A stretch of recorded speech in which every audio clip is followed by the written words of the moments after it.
Os trabalhos de Mendel constituem a pedra fundamental da genética, ciência que tem se desenvolvido bastante ultimamente. Muito se aprendeu sobre a hereditariedade e sua natureza química, sobre os mecanismos de transmissão e sobre a expressão fenotípica das características. Com relação a esse tópico, analise as proposições seguintes. Cada proposição será analisada separadamente. A distribuição da geração F2, mostrada na figura, é esta figura, oriunda do cruzamento de plantas com espigas de 11,7 cm de comprimento, é indicativa de herança poligênica. Dois pares de alelos determinam a característica em questão. Espiga é um tipo de inflorescência observada, por exemplo, no milho, na cevada e no trigo.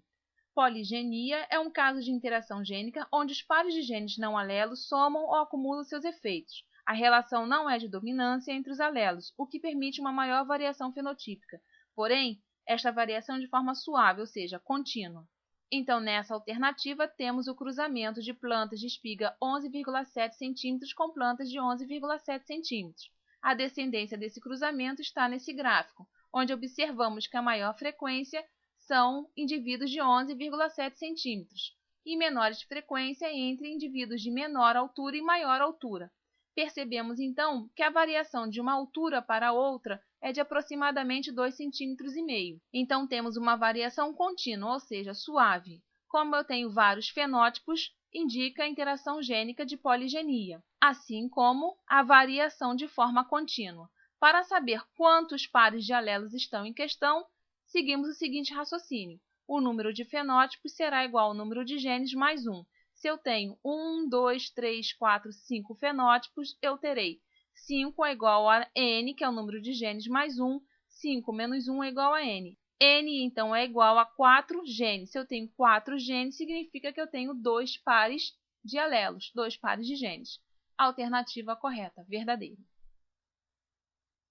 Indivíduos de fenótipo azão-bezão retrocruzados com indivíduos de fenótipo azim-bezinho originaram uma descendência composta por 41,5% azão-bezão, 41,5% azão-bezão, 41,5% azim-bezinho, 8,5% azão-bezinho e 8,5% azinho-bezão, o que é indicativo da existência de ligação gênica entre os locos azão e bezão, locos que distam 17 unidades de mapa.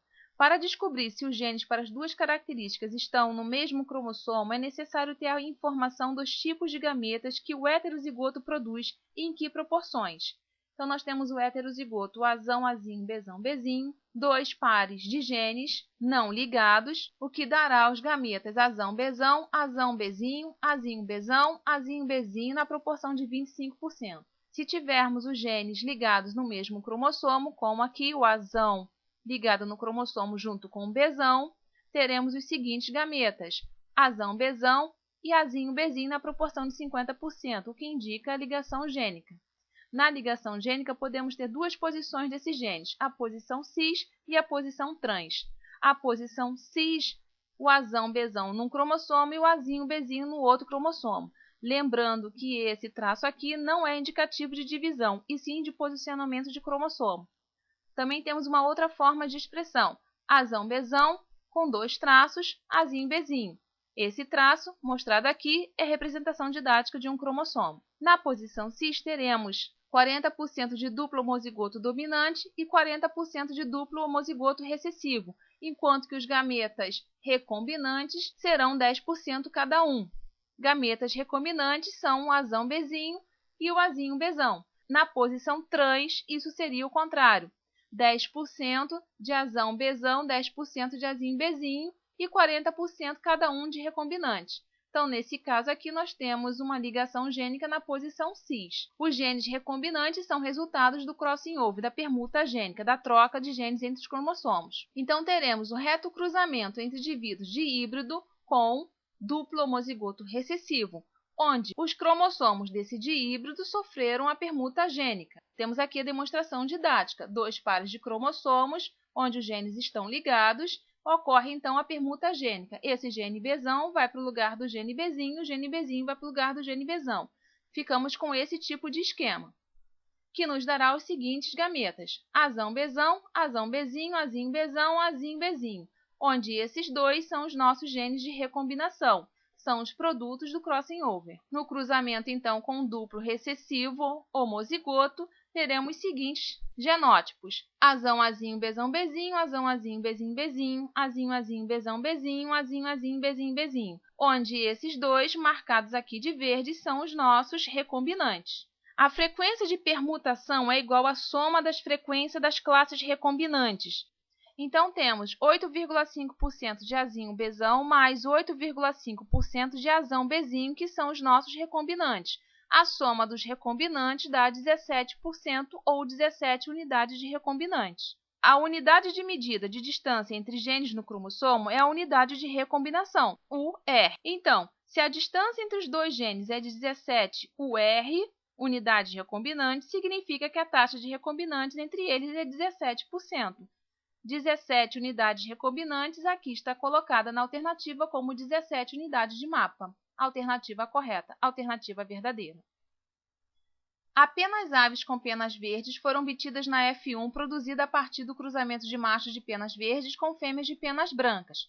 Na F2, originada do cruzamento de indivíduos F1, foi observada a seguinte distribuição fenotípica: 9 verdes, 3 amarelas, 3 azuis e 1 branco, o que indica a interação gênica entre dois pares de alelos. Então, na F1, tivemos 100% de penas verdes, um híbrido, uma vez que eu tenho penas verdes versus penas brancas. Só apareceu penas verdes. Na F2, que é o cruzamento de penas verdes versus penas verdes, lembrando que o X aqui quer dizer cruzamento entre esses indivíduos resultantes da F1. Para observarmos a frequência de 9 para 3 para 3 para 1, vamos cruzar separadamente cada par de genes. Vamos começar com Bzão Bzinho versus Bzão Bzinho. Vai dar Bzão Bzão, Bzão Bzinho, Bzão Bzinho, Bzinho Bzinho. 1/4 para Bzão Bzão, 2/4 para Bzão Bzinho e 1/4 para Bzinho Bzinho. Já para o par do gene A, Azão Azinho versus Azão Azinho, eu tenho Azão Azão, Azão Azinho, Azão Azinho, Azinho Azinho. 1/4 de Azão Azão, 2/4 de Azão Azinho, 1/4 de Azinho Azinho. Na interação gênica, temos então 4 tipos de fenótipos nesse tipo de interação gênica, porque existe a poligenia e a epistasia. Então, nós temos fenótipo 1, 2, 3 e 4, como mostra a alternativa, verde, amarelo, azul e branco. Para ter o fenótipo 1, basta ter o alelo Azão e o alelo Bzão, independente dos outros alelos. E para ter o fenótipo 2, basta ter o alelo Azão. E o fenótipo 3, o alelo Bzão. E o fenótipo 4, nenhum dos alelos Azão nem o Bzão. Então, ficamos Azão, Bzão, coloquei em vermelho. Apenas com o Azão, coloquei em verde. Apenas em Bzão, coloquei em verde. E a ausência do Azão e do Bzão, coloquei em azul. Então, ficamos 1/4 de Azão, Azão, que está aqui, com 1/4 de Bzão, Bzão, vai nos dar 1/16. Eu faço essa relação com todos os outros. O fenótipo 1 vai ficar 1/16 mais 2/16 mais 2/16 mais 4/16, o que deu 9/16. Fazendo isso para todos os outros fenótipos, vamos ter 9 para 3 para 3 para 1. Alternativa correta, verdadeira. No heredograma a seguir, ilustra-se a ocorrência de uma anomalia determinada pela ação de um gene recessivo. Entre os indivíduos citados, apenas os genótipos 1, 3 e 2, 5 não podem ser determinados com exatidão. Então, a anomalia está marcada com essa mancha escura. E a anomalia é determinada por uma ação de gene recessivo. O gene recessivo, para se expressar, precisa estar em homozigose. Então, vamos colocar os genes recessivos. Como eu sei que o gene recessivo só se expressa em homozigose, eu sei o genótipo desse casal, que vai ser Azão Azinho e Azão Azinho. Porque um alelo A, recessivo, veio do pai, e o outro alelo A, recessivo, veio da mãe. Então, um Azinho veio do pai e um Azinho veio da mãe. Os demais não podemos determinar com exatidão. Podemos apenas saber que são de fenótipos normais.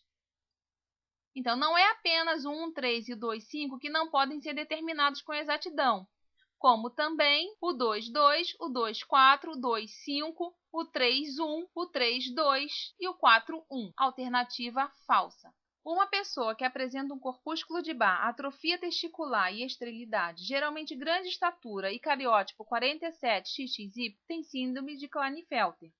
Corpúsculo de Barr, ou cromatina sexual, corresponde a um dos cromossomos sexuais X das células femininas, que está condensado. A maioria dos genes desse cromossomo está inativa. Então, para ser menina, precisa ter 2 cromossomos X, onde um ficará condensado. Esse corpúsculo de Barr, ou cromatina sexual, é visto ao microscópio óptico como uma mancha na face interna do envelope nuclear. Então, temos aqui um esquema didático de uma célula, membrana plasmática, citoplasma e núcleo. Esta manchinha é a nossa cromatina sexual. Cada espécie de ser vivo tem seu conjunto de cromossomos característico em número, forma e tamanho. A essa coleção dá-se o nome de cariótipo. No caso do ser humano, os cromossomos apresentam-se aos pares, ou seja, 2 conjuntos de cromossomos, cada conjunto de 23 cromossomos, o que nos dá 46 cromossomos. Então, o cariótipo de uma pessoa normal seria 46 cromossomos, onde desses 46 cromossomos, um par é o sexual, que pode ser o XX para menina ou o XY para menino. Também pode ser representado por 44 cromossomos autossômicos e o par de cromossomo sexual. No caso aqui da alternativa, temos 47 cromossomos, onde esse cromossomo a mais é um cromossomo sexual. Então, é um tipo de mutação de alteração numérica devido a uma não disjunção das cromátides na meiose. Temos aqui um esquema didático da meiose. Esse tracinho em preto representa o cromossomo, que vai se multiplicar e está representado por um X. Na primeira divisão da meiose, cada cromossomo duplicado vai para uma célula. Na segunda divisão da meiose, as cromátides desse cromossomo são separadas, cada cromátide para um cromossomo. Mas, nesse caso, as cromátides não foram separadas. Então, as 2 cromátides foram para uma célula só e a outra não teve cromossomo. Então, nós temos aqui um caso, sim, de síndrome de Klinefelter, que tem como sintomas atrofia testicular e esterilidade, geralmente grande estatura, está mais associada aos homens e apresenta o desenvolvimento exagerado das glândulas mamárias, que é a ginecomastia. Alternativa correta, verdadeira. Então, ficamos com as seguintes proposições verdadeiras: A0, A1, A2 e A4. E a proposição falsa, A3. Sequência: verdadeiro, verdadeiro, verdadeira, falsa, verdadeira. Questão encerrada.